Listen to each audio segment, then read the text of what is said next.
I'm Dan O'Day. I've heard people say the goal of a radio commercial is to entertain people.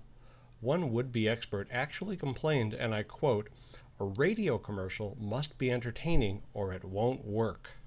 Good grief. Someone asked me, so you're against entertainment in commercials? Absolutely not. I'm against entertainment and anything else that is irrelevant to the sales process.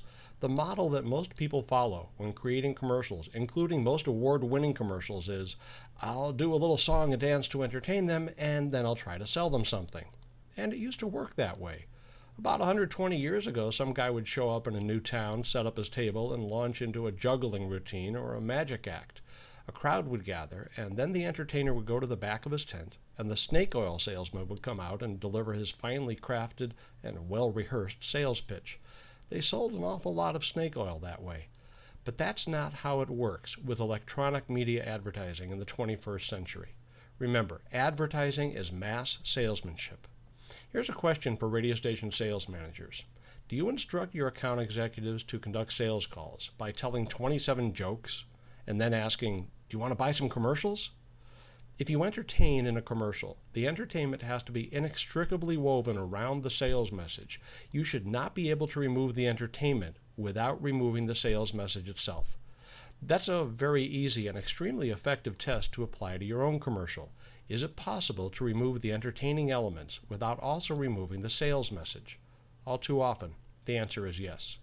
I've lost count of the number of award-winning commercials that won those awards because of their entertainment value, even though you could have replaced the product or service that was being advertised with practically any product or service without touching the entertainment. The good news is you don't need to understand how the different parts of your brain work. You don't need to learn pseudo-scientific jargon. All you have to understand is how radio advertising works. And it works like this. Number one, identify a desire that will be fulfilled or a problem that will be solved by your client's product or service. For example, with Alka-Seltzer, I can't believe I ate the whole thing. Have you ever had that problem? For example, Federal Express, when it absolutely, positively has to be there overnight. Those are common, real problems, and those two advertisers offered real solutions, simply, clearly, and directly. Number two, show the consumer how you can fulfill his desire or solve her problem. Number three, deliver your message in a way that involves the listener.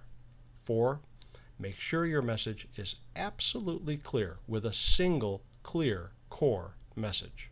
By core message, I mean what is the one thing you want the targeted listener to hear, to understand, and to remember. I'm Dan O'Day. That's my opinion, and I'm sticking to it. DanO'Day.com Digital alignment parts. Synchronize.